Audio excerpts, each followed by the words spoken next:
एक ऐसा लफ्ज जिसे साइंस समझने की कोशिश कर रही है, मगर इंसान अभी तक उसकी गहराई तक नहीं पहुंच पाया। सिंगुलैरिटी आमतौर पर दो जगह इस्तेमाल होती है। कॉस्मिक सिंगुलैरिटी वो लम्हा जब पूरी कायनात एक बेहद घने, बेहद छोटे, बेहद ताकतवर नुक्ते में समाई हुई थी। न वक्त था, न जगह, न सितारे, न जमीन, बस एक नुक्ता।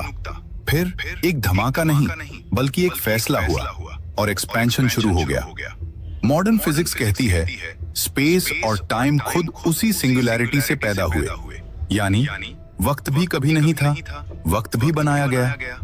टेक्नोलॉजिकल सिंगुलैरिटी और फिर एक दूसरी सिंगुलैरिटी, वो पॉइंट जहां आर्टिफिशियल इंटेलिजेंस इंसानी दिमाग से आगे निकल जाए, जहां मशीनें खुद को इंप्रूव करती जाएं और इंसान हैरान रह जाए। मगर सवाल ये है, इंसान मशीन से आगे बढ़ना चाहता है, लेकिन क्या इंसान खुद को समझ पाया है? अगर हम कॉस्मिक सिंगुलैरिटी की बात करें तो कुरान 1400 साल पहले कहता है, सूरह अल अंबिया 21:30, क्या काफिरों ने नहीं देखा कि आसमान और जमीन जुड़े हुए थे, फिर हमने उन्हें अलग कर दिया? रतकन एक साथ जुड़ा हुआ, फतकना फाड़ कर अलग कर दिया। क्या ये बिग बैंग का इशारा नहीं लगता?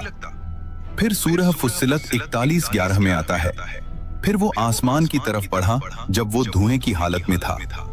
मॉडर्न कॉस्मोलॉजी कहती है बिग बैंग के बाद यूनिवर्स गैसीय अवस्था में था। कुरान ने इशारा दे दिया था। साइंस इक्वेशंस में सिंगुलैरिटी ढूंढ रही है, लेकिन एक सवाल पर आकर रुक जाती है, उस पॉइंट से पहले क्या था? फिजिक्स कहती है टाइम वहीं से शुरू हुआ, तो पहले का सवाल ही बेमानी हो जाता है, और यही कुरान जवाब देता है। सूरह अल हदीद 57:3, वही पहला है, वही आखिरी है। यानी अल्लाह टाइम का हिस्सा नहीं, टाइम उसकी क्रिएशन है। लोग सिंगुलैरिटी को अल्टीमेट ओरिजिन समझते हैं, लेकिन ओरिजिन खुद भी क्रिएटेड है। साइंस कहती है everything came from a single point. Quran कहता है everything came from a single will.